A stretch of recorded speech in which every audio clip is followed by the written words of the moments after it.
Hi guys, Dave Wilson here again, and today some quick tips and tricks on how to look after your Pepe Tools disc cutter. So, follow me. So, in order to keep the cutters in perfect condition, we're going to sharpen them. Now the first thing I need to do is to clean off any residue or Pepe lube, and you see this on the edges here. So the first thing I'm going to do is I'm going to use some alcohol and a cloth. I'm just going to rub the ends to remove any traces of the Pepe lube.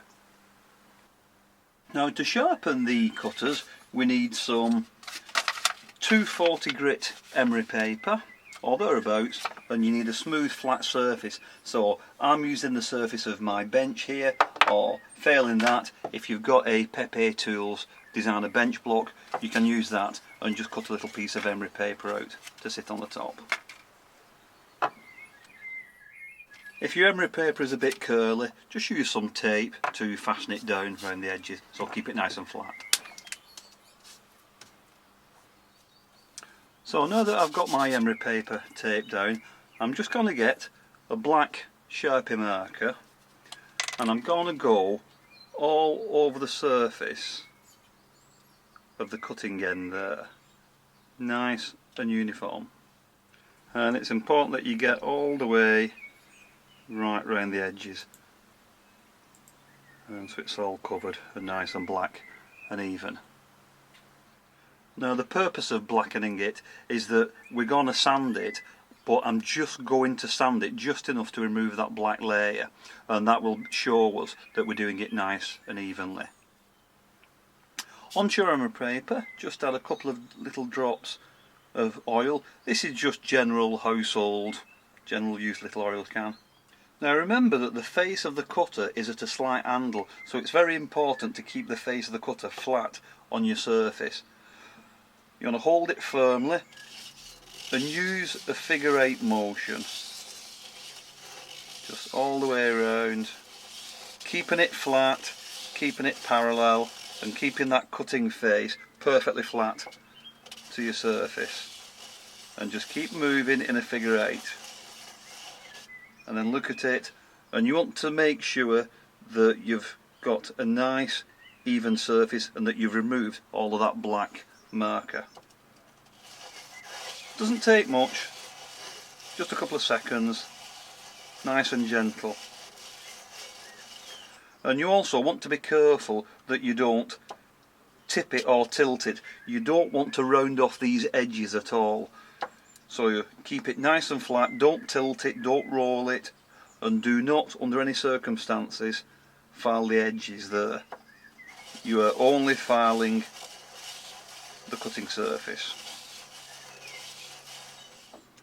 And then there we go, just a little wipe with the cloth, just get any bits off it. And you can see, if you can see any black marks on there from the marker, then just continue on until they're all gone. And you've got a nice kind of polished edge there, and what that's done is that has just helped to sharpen up this edge here. Simple as that. If you find any little marks on the surfaces, maybe little bits of dirt or oxide or something, you can use a metal polish if you want to just remove those with a soft rag. So here I'm using this tube of cream metal polish, and you can get this kind of stuff in your car store or auto store. And it's designed for just polishing metal, bumpers, car fenders, stuff like that. So just a little drop onto a rag of the paste, and then just polish the surface of your metal. And that will help to remove any dirt, give it a little bit of polish, and it will also help to protect it against the future corrosion. Now I live in the north of England here, which is quite wet, it rains a lot, and I'm also close to the sea, so the combination of a damp, humid weather and the salty sea air does make everything rust. So I like to protect all my tools with a kind of aerosol oil protectant. You know, this kind of stuff, it displaces water. There's lots of brands on the market, so just a little drop on all the tools. And then again just give them a rub with a cloth to just coat them, and that will help to protect them all against the rust and the moisture. And it also helps to lubricate them as well, so it helps when you're cutting through your metal. So that's all my cutters, cleaned, polished and oiled, and they're good as new for a good few months now. But don't forget to give a little bit of attention to the actual disc cutter itself. If you completely unscrew the nut at the top there, you can actually separate the two plates. And so the first thing I can do is just to clean both of these surfaces here. Don't file them, don't abrade them, and you certainly don't want to do any damage to these cutting edges here, but just lightly clean it, remove any debris or any bits of metal that might be in there.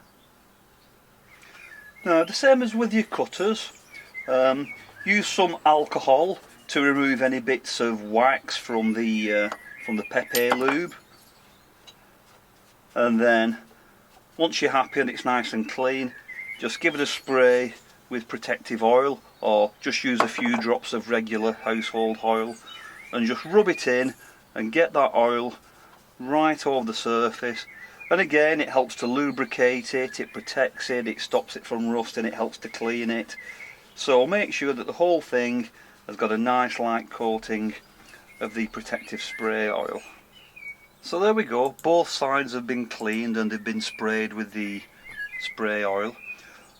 Before I reassemble it, I'm just going to use some of the regular household oil, and I'm going to put a drop of oil on the three studs. They're the positioning pins that keep everything aligned, so I want them nice and lubricated so that it doesn't stick, and a little drop of oil on the central screw there.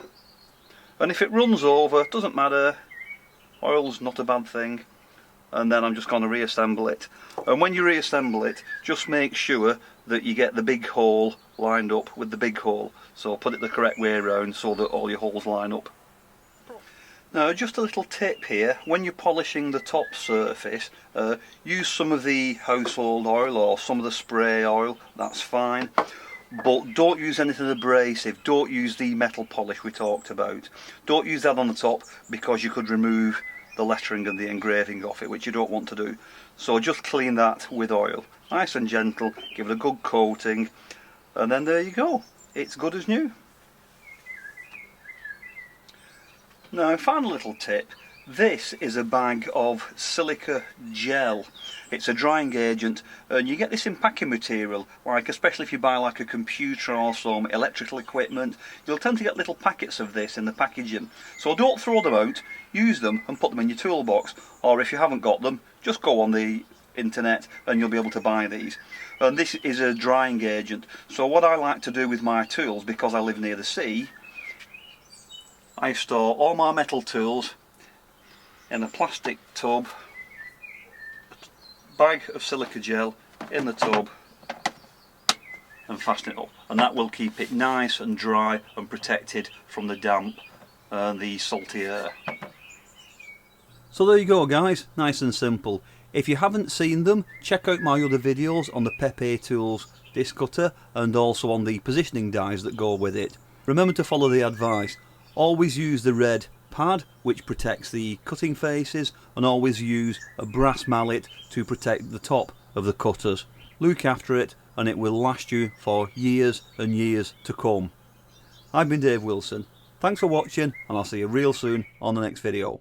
Bye for now.